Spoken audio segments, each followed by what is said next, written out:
Sean Diddy Combs. I guess he wasn't lying after all when he said he was a bad boy. But Diddy didn't fall off just because he got exposed. He fell because he got way too good at being the version of himself the world kept clapping for.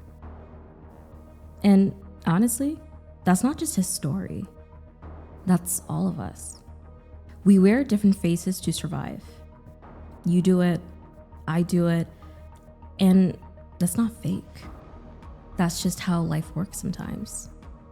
But the thing is, you wear that mask long enough, you start forgetting that it's even a mask. And the real you, it gets buried underneath all that performing. So this video isn't about headlines. It's not about the rumors. It's about what we lose when we stop recognizing ourselves. And if you stick long enough till the end, you might actually walk away seeing yourself a little differently and showing up with more honesty than you have in a while. Let's dive in. You ever notice how you kind of change depending on who you're around? Like the way you talk, the way you laugh, even what parts of yourself you show or don't. We all do it.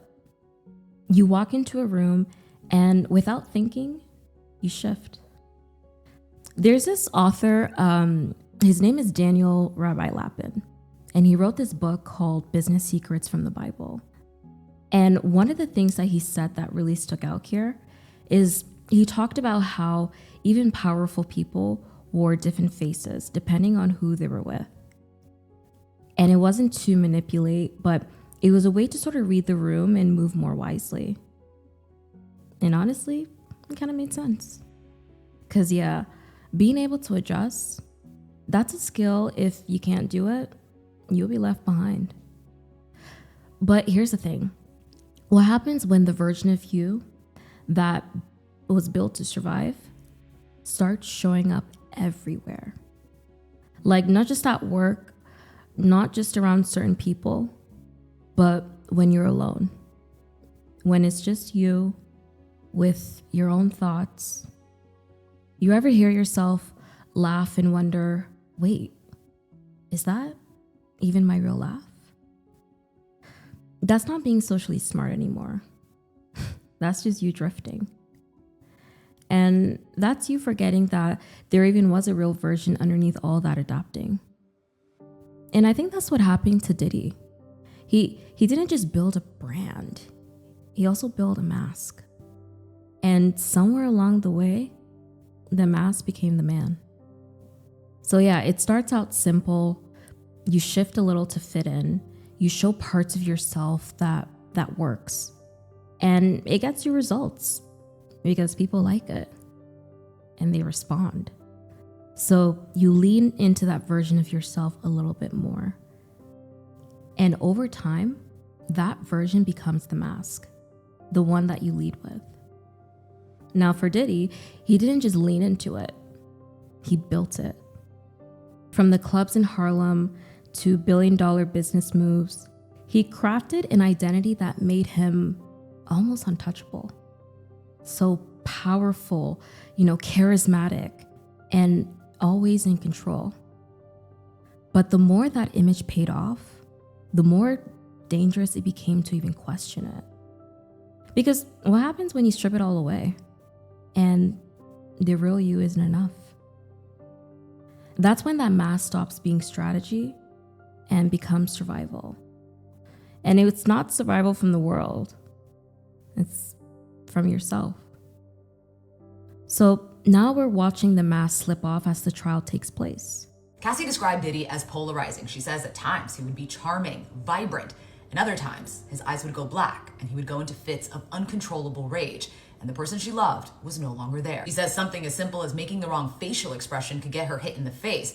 She says he would constantly say, fix your face, watch your mouth. It could also be something completely unrelated, she said, a bad phone call or a business deal gone wrong, and he would take it out on her. She says she then learned how to manage his emotions, when to bring things up and when not to, but it was always in the back of her mind that she could get hit at any time. And when he did, she says that he used to mash her head, stomp her head, bust her lip, bruise her body, and drag her by the hair. It's not just messy, it's disturbing. One accusation after another: sex trafficking, abuse, freak-offs, 1,000 bottles of baby oil, surveillance footage, coercion, hidden rooms, NDAs, hush money, raids. Oh my God, like it's all cracked open. And the stories that keep coming out, they sound like a pattern, almost a system of control and ego disguised. People are finally speaking up after years of silence, fear, and intimidation. Because the thing he built to protect himself, that image, the confidence, the empire, it didn't just keep the world out. It gave him permission to cross lines, to control people, to hurt people, and hide behind the persona like it was some bulletproof glass. And honestly, that's what makes the story a little different, because this isn't a fall from grace. It's a collapse that was a long time coming. And the most terrifying part is that you probably didn't see it coming. Because the thing about that mask is that it never lets you look inward. Because when the mask becomes your identity, you stop seeing people you're hurting. You stop seeing yourself. The world, it doesn't reward self-awareness. It rewards performance. And with Diddy, he performed so well for so long, no one stopped the show. Not the industry, not the press, not even the people closest to him. Not until now. And if we're not careful, we'll do the same thing. Maybe not at a, grand scale, but in our own lives, in quieter ways. We're turning strategy into identity until the lines get blurred so badly, we don't even see the damage we're causing. So now the question becomes, if you switching up how you move in different rooms isn't fake, then where's the line? Where does knowing how to play the game end and losing yourself in it begin? That space right there, that tension, that's where most people get stuck. And half the time, we don't even realize we've crossed the line because we think wearing a face is the problem. But it's deeper than that. And like Rabbi Daniel Lapin put it in his book, specifically in chapter 19, you wear different faces in different rooms, which is essentially discernment done right. It's just knowing how to move, being sharp enough to shift based on where you're at. And I mean, if you think about it like this, Moses from the Bible, he didn't talk to Pharaoh the same way he talked to his own people. And Trump, whether you love him or hate him, that's not the point. We're just here observing. But you gotta admit, he knows how to switch up depending on who's in the room. Because the way he talks at rallies, totally different from how he talks in a courtroom or behind closed doors with billionaires. That's not being fake though. That's just knowing how the game works. They adjusted not to deceive, but to know how to discern.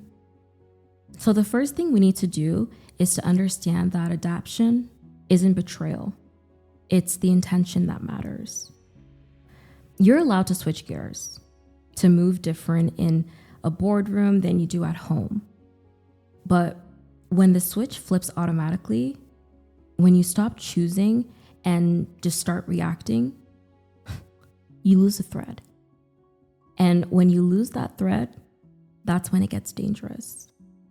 Because it starts creeping in without you even noticing. And at first, Diddy was choosing. He was strategic, intentional, that promoter from the 90s. He had to know how to work the room. It was survival.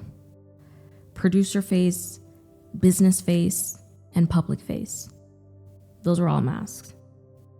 But the more a mask works, the more it starts to wear you. And it doesn't feel wrong at first. It actually feels smart. It feels powerful. But that's how it sneaks in. Because somewhere along the line, the same thing happened to Diddy. Which brings us to our next point.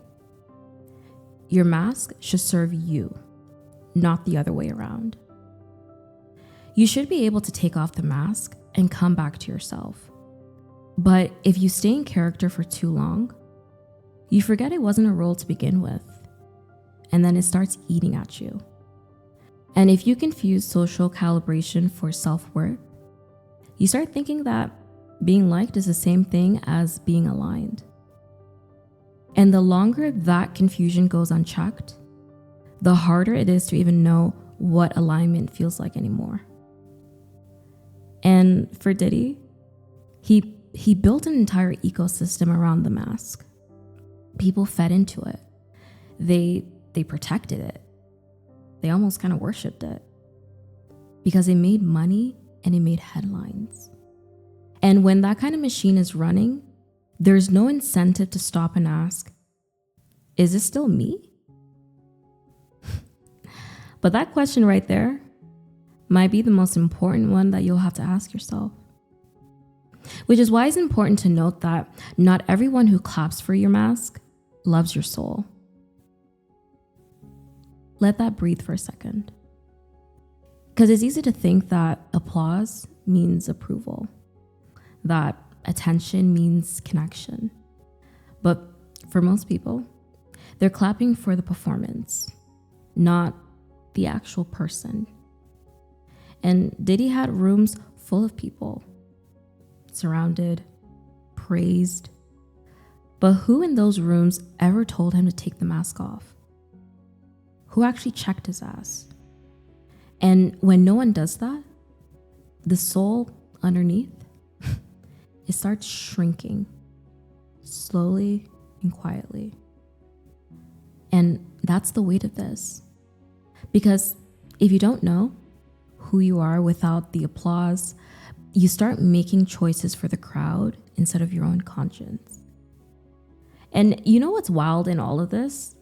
When the raids hit, when Cassie dropped her lawsuit in 2023, when everything started crashing down, the people closest to him, I'm talking about the ones that really knew him. What did they say? Nothing. It was silence. You could hear the crickets outside. They didn't defend him. They didn't speak up. They didn't even flinch.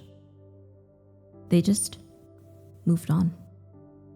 Like they'd already seen this coming from miles away. And that kind of silence, it usually means people knew. Everyone, got so used to the mask that no one ever thought to ask, what is it hiding? And for Diddy, he probably believed it himself that he was untouchable, that he was the brand, that he was the energy, that he was the moment. But you can't perform forever, because eventually the truth always catches up to you. And the moment that mask becomes your identity, you stop adapting anymore and you start disappearing. And the worst part is, you'll think that you're winning until you wake up one day in a world that only knows the version you created, not the raw, true individual. So yeah, we've talked about Diddy, the mask, how deep it can go, but real talk, this ain't about him anymore. This is about you. Let me ask you this in something straight. Where in your life are you putting on a face so often for so long, you don't even notice it's a face anymore? Like, when was the last time you actually felt like yourself? And I'm not talking about the version people expect, not the version that works. Just you. No filters, no roles, just you being real. And don't get me wrong, I'm not saying that you're fake. It's just we all perform without even thinking, because it feels easier. It feels safer. And with time, you get so used to it. But man, you ever have that moment when you're alone and it's quiet and you realize that you don't even know what you believe anymore, or your laugh feels kind of off, like it's not even yours? That's the shit I'm talking about. And you don't have to hit rock bottom to notice it. You don't need some big crash to snap out of it. Sometimes all it takes is sitting down long enough to ask yourself, like, damn, is this still me? And if it's not, cool, you got it. But that's the moment right there.